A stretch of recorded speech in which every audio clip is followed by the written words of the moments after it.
난 이성애자야 약간 이런 최면을 걸면서 살아왔거든요. 왜냐면은 게이들의 삶은 진짜 너무나도 힘들어 보이고,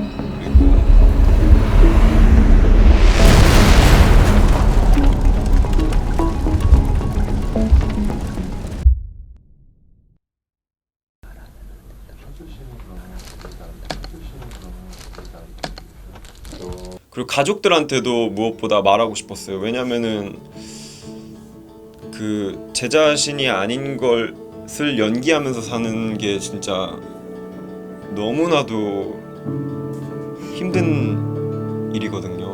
그래서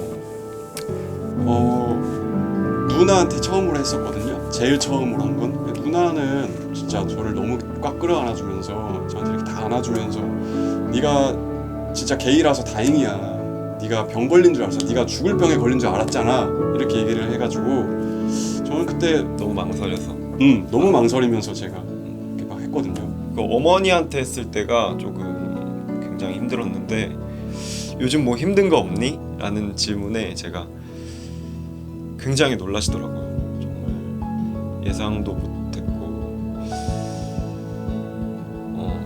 얼굴 표정은 많이 안 좋아 보이셨는데 어쨌든 너는 여전히 내 아들이고 약간 이런 식으로 해서 잘 받아준 것처럼 보였으나 되게 힘들어하셨어요. 적어도 지금 내가 성소수자라는 걸 밝힐 수 없는 것, 내가 직장에서 내가 어떤 소수성을 갖고 있다는 걸 밝힐 수 없는 것이 아니라 내가 그런 성적 지향을 이유로 어떤 차별을 받았다면 내가 왜 그런 차별을 받아야 되느냐라고 되물을 수 있는 사회가 저는 지금보다는 더 한 단계 나아간 사회라고 생각하고, 우리 사회에 얼마나 사실은 다양한 사람들이 함께 살아가고 있었고 차별받아 왔는지를 직시하는 것이 전 두려울 수 있다고 생각해요. 저 스스로도 사실 굉장히 두려웠거든요. 전 제가 좋은 사람이라고 생각하면서 살았고 제가 좋은 사람이 되기 위해서 노력하면서 살았다고 생각했는데, 다른 거잖아요. 각자 솔직히 다른 부모님 밑에서 다른 환경에서 각자 다른 생각을 갖고 살아왔을 텐데 좋아하는 것도 다르고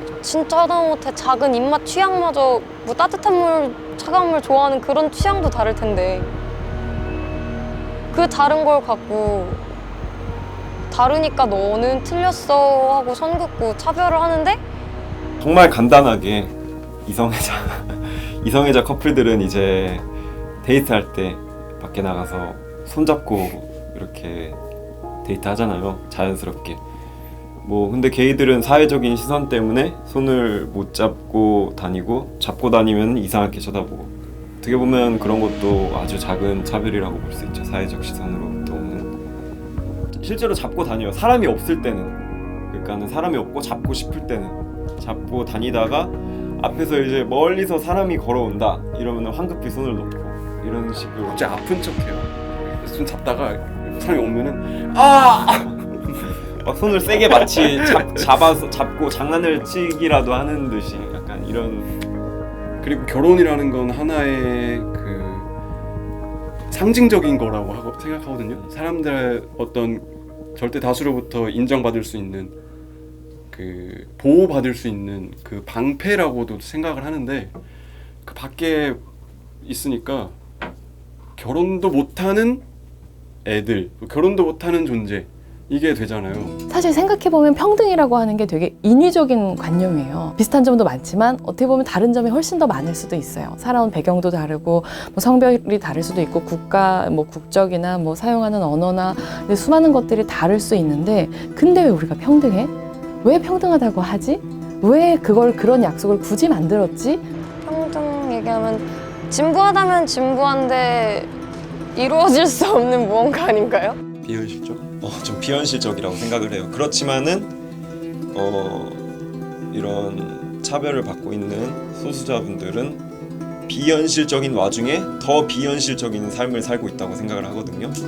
비현실에서 비현실로 가고 싶다, 약간 이런 생각을 많이 하거든요. 저는 안전하달까? 안전. 그치. 안전하지 못하죠.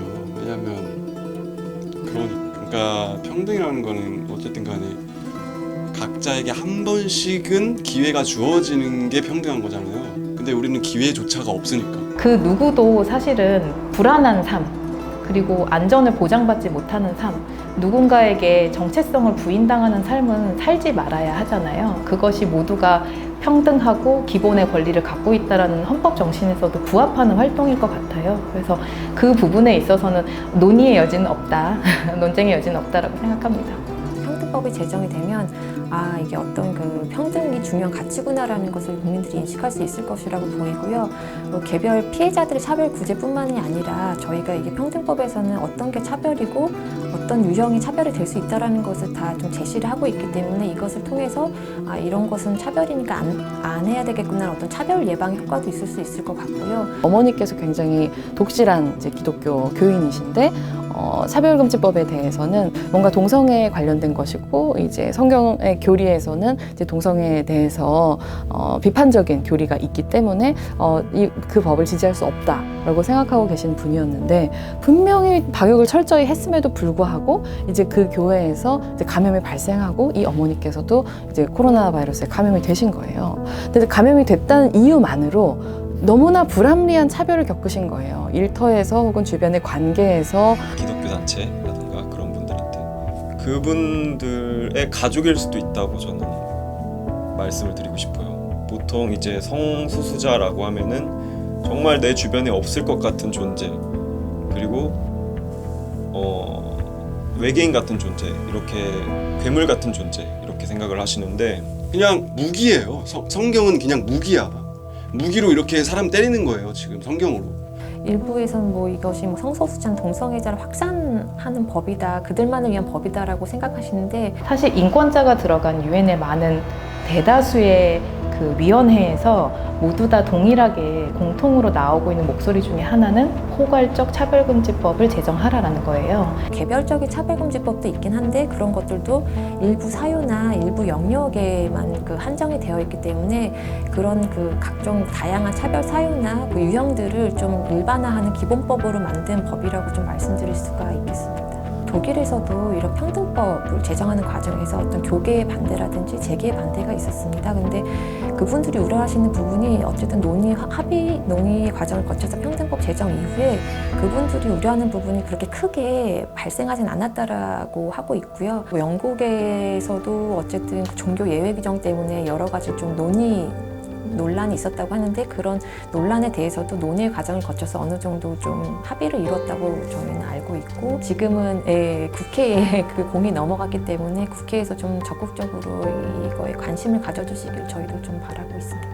이 법이 통과되기 위해서는 결국에는 이제 국회에서 이 결정이 내려져야 하는 것인데 이제 국회가 이 법에 대해서 머뭇거리는 가장 큰 이유는 사실은 유권자 의 눈치를 보는 것이고 유권자 가운데에서 이제 말씀하신 것 같은 어떤 이제 극우 개신교 근본주의에 입각해서 이 법에 대해서 어떤 뭐랄까 오해를 적극적으로 조장하고 퍼뜨리는 분들의 눈치를 보는 거잖아요. 사실은 국제인권 기준과 그리고 국민의 권리들을 취약계층의 권리들을 보장해야 되는 임무를 가진 국회의원으로서는 어떤 결정을 하고 행동을 해야 되는지를 다시 한번 검토해 보셨으면 좋겠다라고 생각합니다.